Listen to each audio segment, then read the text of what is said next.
We're on the impact of the tax cuts by state. I want to bring in our guest. Joining us right now is contributor and former Senator Heidi Heitkamp and former Senator Jim DeMint. He's chairman of the Conservative Partnership Institute. You've been listening to Mr. Frank discuss this tax situation. I'll go to Heidi first. Can I call her Heidi? Call her Senator. You Senator. can. What's your take? No, you can call me Heidi.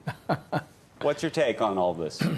Well, my take is that, first off, state-by-state comparisons aren't really very valid, given that you should be looking at income categories to income categories and then comparing states based on who you're looking at. But I think at the bottom line is, think about this. Think about the deficit that we have now, driven in part by this tax reduction. And when you can brag about this being even less than 2% of a tax reduction across the board on average per person, it seems like we gave up a lot in terms of fiscal responsibility for not too much in terms of tax forgiveness for individuals, especially those in the middle class that depend on a SALT deduction, that file a Schedule A, that now are paying more taxes. So, you know, I think the more valid comparison isn't the state to state, it's the income bracket to income bracket, and then look at the states. Robert, respond to that. Well, look, she's absolutely right. But I would add to that when you look at Texas, the job growth that has been generated from these tax cuts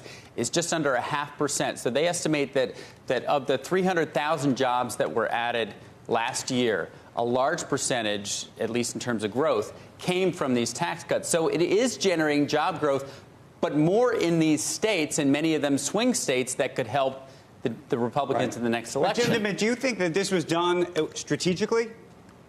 I mean, that seems to be the implication.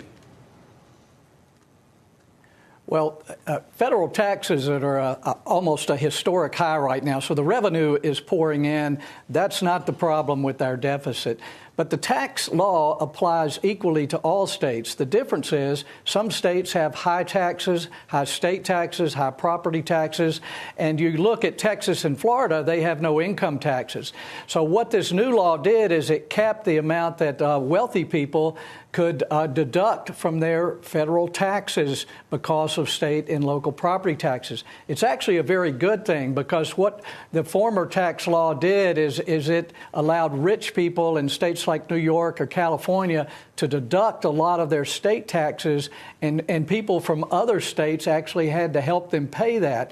So my hope is that we can reduce the federal taxes even more. That's also not true, because if you look at the givers and the takers in the grand scheme of how our tax system worked, California and New York were the major contributors. Everybody else was on, not everybody else, but there are a lot of what might be described as welfare states that are now benefiting as a result of this process. I think you have to be very careful when you regionalize fiscal policy. When you look at it, you think over 70% of Americans don't even itemize, so the law didn't affect them. And as was said before, most Americans got a tax cut, even if it was small.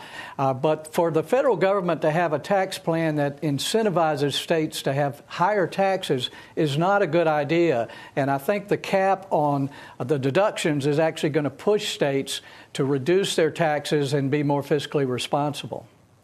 Yeah, if you look at what I want to say is, if you look at who are the givers and who are the takers in the states, the low tax states are the takers. And so if I'm a congressman from New York, I say, look, we're paying a lower share of our Medicaid than they are in Alabama or they are in Mississippi. We think Mississippi ought to pay 50%, not just 20%. And so that's the problem when you regionalize your fiscal policy. You can't just look at taxes. Look at expenditures. Look at what states are taking out of the federal system compared to the larger states. And what you're going to see is a lot of those larger states saying, look, you want to penalize us for having high taxes. We're going to penalize you for for having low taxes and not supporting federal programs the way we support federal programs. And so this is dangerous. And then I want Senator DeMint to respond to that. Well, it's not just penalizing high tax states. You're penalizing high cost states. So you don't have to be rich in New York or in the surrounding areas of New York City to have combined incomes and local and state taxes of over $10,000. Right. And a lot of the reason these other states benefit is because the cost of living, the wages are low, so that the standard deduction is more affordable and makes more sense for those people. So, Mr. DeMint, isn't it really a high cost issue as much as a high tax issue? Well, every state is different, and so but you're talking about our tax law, and in fact, effectively, it's the same. Yeah, but you're penalizing some states people that have just higher have a high taxes, cost of living. Well, you're not penalizing them with the tax law. They pay the same federal taxes, the same federal tax rate. But so the federal government is not responsible to balance the cost of living in every state right now. So if you're just talking about the tax law itself, it's equal. It's actually doing good things to encourage states to have lower taxes. And the federal programs that Heidi is talking about certainly are important, but they're unrelated to the tax law. What all this tells us, though, is states need to be competing for the best cost of living, the best environment, the best regulations, the best place to raise a family. And that 50-state federalism, as we call it, is what we really need to be doing now, and not creating all these loopholes at the federal level that try to give exceptions because you're a high-cost state or you're a low-cost state. And so the tax law does what it should. It is the same for everyone. But again, my hope is that we could completely eliminate all the state deductions on federal taxes and just keep the federal rate as low as we possibly can.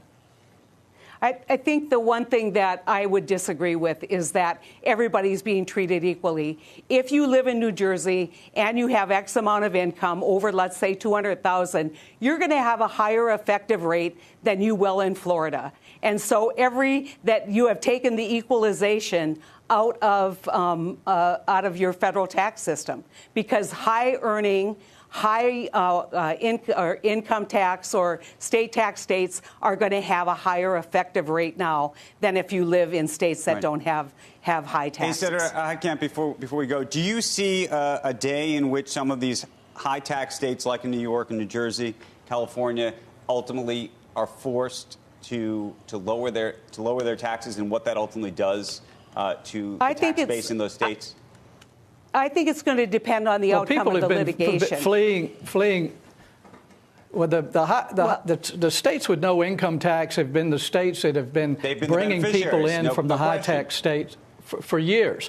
And so people are looking for a better place to do business, a better place to raise their families.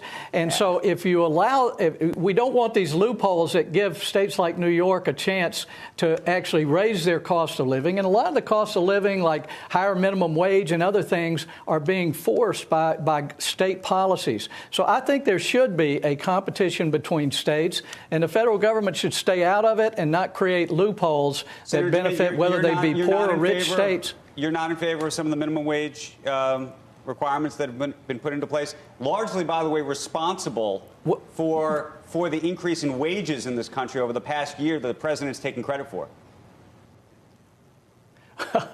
Well, a lot of these minimum wages, it varies by the state, and it's none of my business what New York does. But they have to keep in mind, if they raise wages to a point where startups cannot get jobs, we've seen that in a lot of states that raise the starting wages. But that's not what we came to talk about. The federal tax law should be the same. If New York or California we need to have states competing, or to run into true, genuine economic trouble, would you see that as a win? No, I wouldn't. But if other states benefit, but what I don't want is what will happen to this country.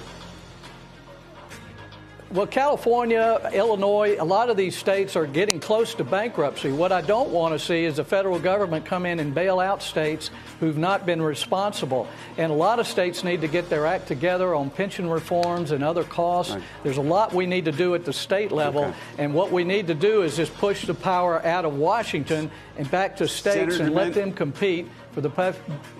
Thank you. We got to run. Senator DeMint and Senator Heitkamp, it's great to see both of you. Thank you for the debate.